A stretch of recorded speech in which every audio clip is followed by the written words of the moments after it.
عند ويلاتكم أمي ويلاتكم أمي لخاتكم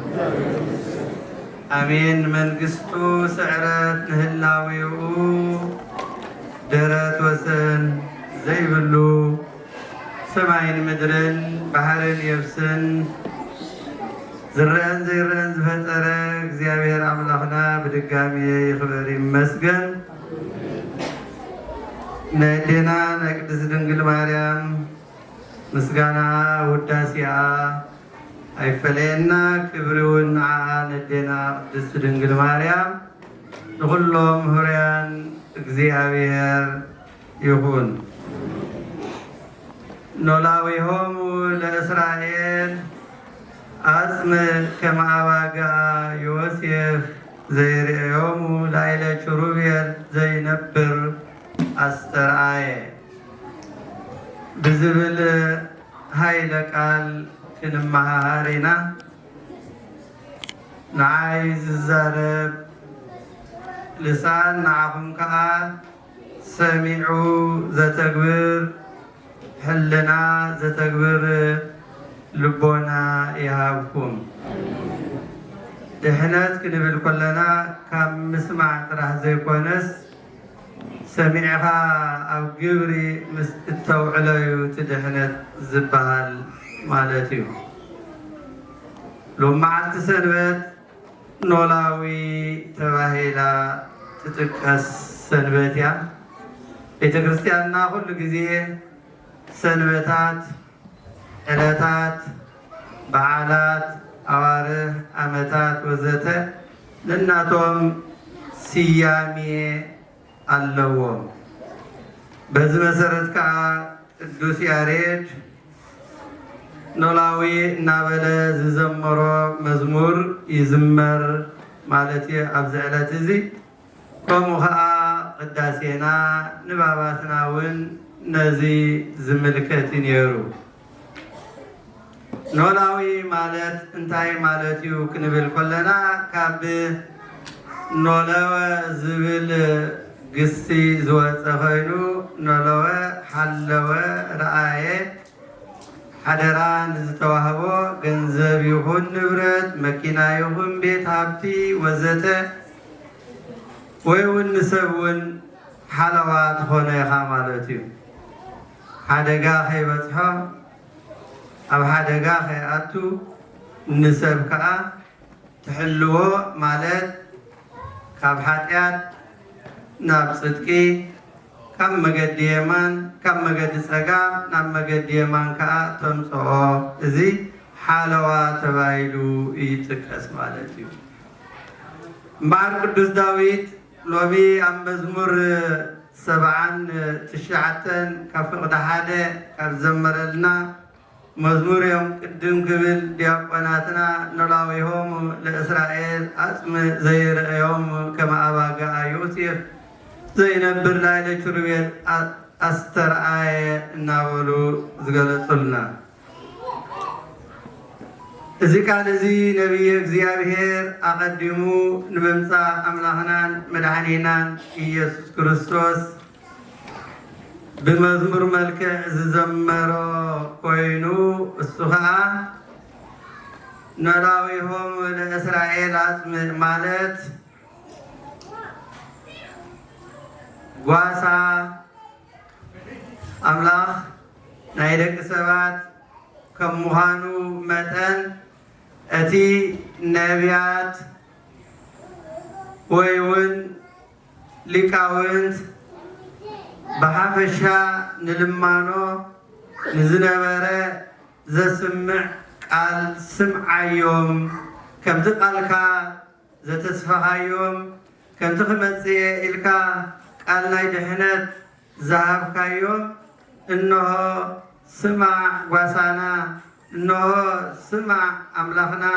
إنه سلبل أملاخنا النابلة أقدموا بمنفسة التنبيت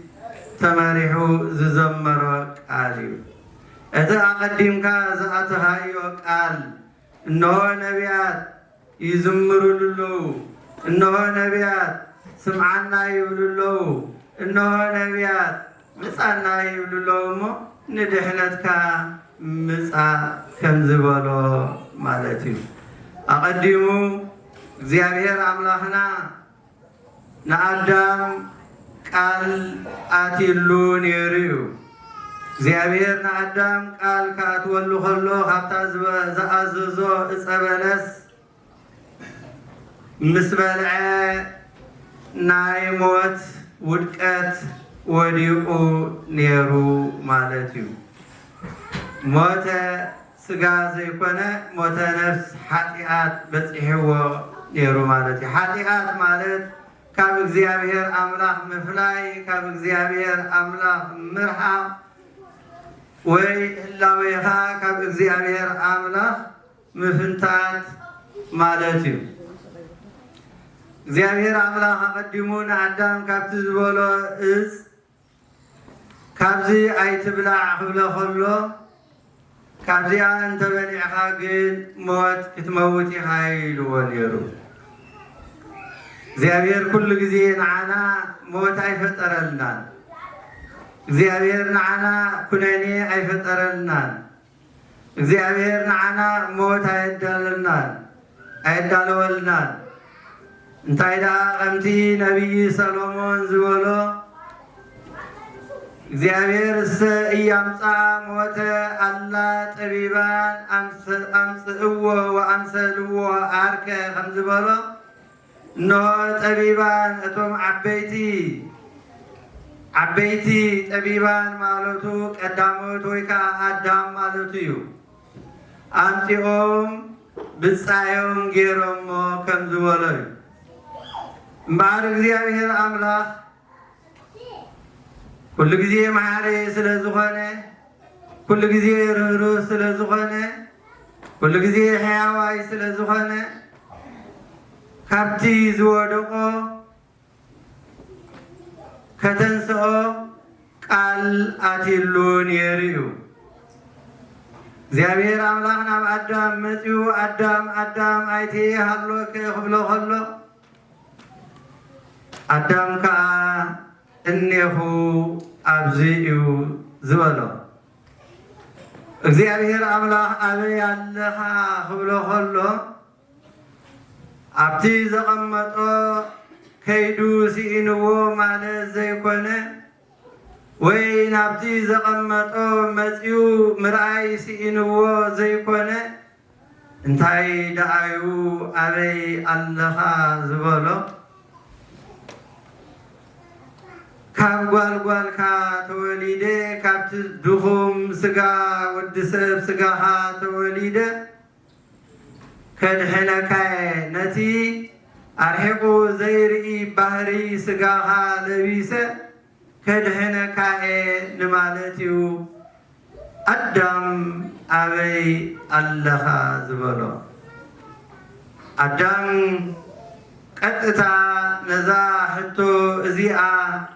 ሳልሳይ ጊዜ ንራብዓይ ጊዜ ኣይኮነን መሊስላ እኔሁ ኣብዚ ዝበለ ኣነ ንስኻትኩምን ከዓ ሕጂ እግዚአብሔር አምላክ ኣበይ ኣለኹም ይብለና እታ ቀፂላ ኣዳም ኣበይ ኣለኻ ትብል ከመይ ኣለኻ ወይ ኣብ ምንታይ ኩነታት ኣለኻ ኣብ ብርሃን ኔርካ ናብ ጸልማት ኣብ ምልባስ ኔርካ ኣብ ምዕራብ ኣብ ሓያል ኔርካ ናብ ድኹም ኣብ ተባዕ ኔርካ ናብ ፍራህ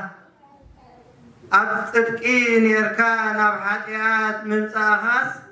ፈሊጥካዮ ዶ ኣለኻ ክብሎ እዩ እስኪ እግዚአብሔር አምላክ ንዓይን ንዓኻትኩም እንከ ነፍስና ከመይ ከም ዘላ ይሓተና ኣሎሞ ንነፍስና ኸ ንሕና ንሓታ ኣለና ዶ ንነፍስና ኸ ሕጂ ናብ እግዚአብሔር ብኸመይና ኣቕሪብናያ ዘለና ደጌና በሪሁሎ ደጌና መልኪዕሎ ውስጥና ኸ ከምኡ መልኪዑ ደሎ እዩ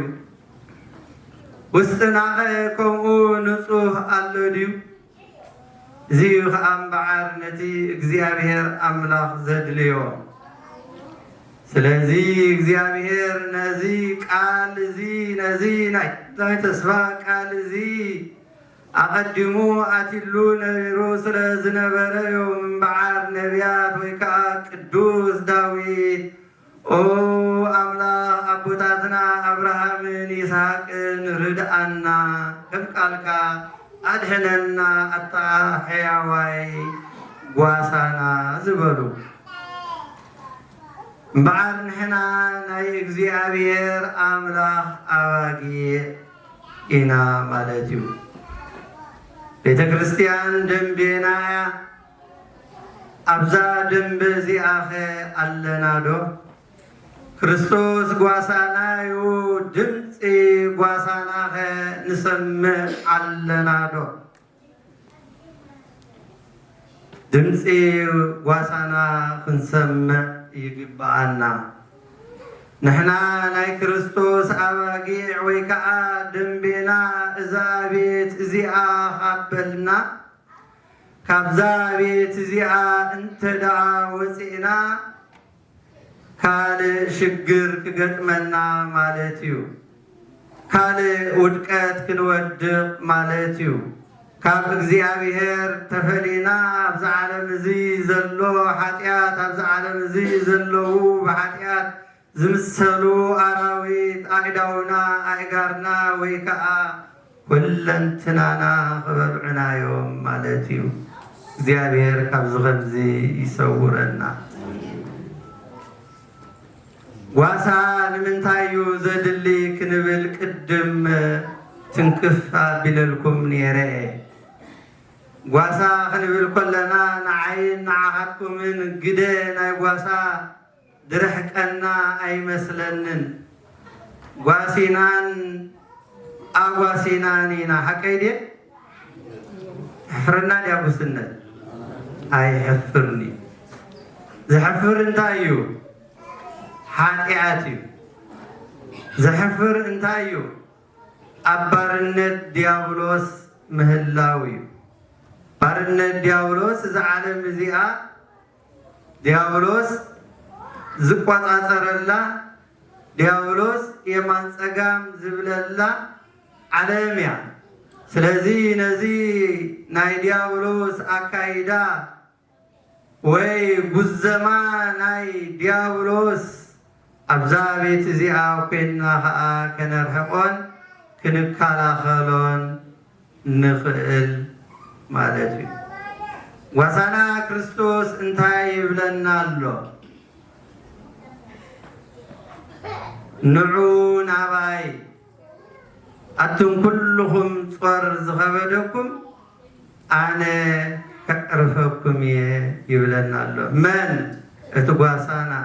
አቱም ኩልኹም ዝደኸምኩም አቱም ኩልኹም ብሓጢአት ዓለም ዝተማራሳሕኩም አቱም ኩልኹም ብሓጢአት ዓለም ዝደኸምኩም አነ ክሕንገረኩም አነ ክብጀወኩም አነ በጃ ነፍስኹም ነፍሰይ በጃ ከሕልፋየ ምክንያቱ ሓቀኛ ጓሳና መን እዩ ክርስቶስ እዩ ዘይ ሓቀኛ ጓሳ ኣሎ አባጊዕ አራዊት ክመፀን ከሎ አራዊት ከኽብበን ከሎ እቲ ሓቀኛ ጓሳ ግን እንታይ እዩ ዝገብር ካብቲ ክቢ የውፅአን ካብቲ አራዊት የናግፈን እቲ ዘይሓቀኛ ጓሳ ግን ሰራቂ ክመፅእ ኣይከላኸለለኒ እዩ ሓራዲ ክመፅእ ኣይከላኸለለኒ እዩ ዘራፊ ክመፅእ ከዓ ኣይከላኸለለኒ እዩ ኣብ ወንጌል ዮሃንስ ምዕራፍ 10 ኣብ ፍቕዲ 9 እንተዳሪእና አነ ውእቱ አንቀጸ አባግዕ ዘበአማን ዘቦአ ብእሲ እንታቤ ይድህን ወይ በውእ ወይ ወፅእ ወይ ረክብ ምስካየ ይብለና أنا حقنيا نايتا أف دق دنبر أنا يبلنا أبز عالم زي بزحات أبيات كريستيانات تمسريتن اللوا أبز عالم زي بزحات أبيات كريستيانات تمسريتن أف دق خفيتن نعونا باي يبلا اللوا كن أنيتيا تأف دقتيا كريستوس من لخلا أف دقتيا كريستوس ركبا أف دقتيا سقاو ودمو زفتت الله قدست بيديا زيم بعرك نفتو حجون እግዚአብሔር አምላክ نعين نعاخاتكم إنه قاساهم مسيمو تقاسيو زبلنا زلو سلالي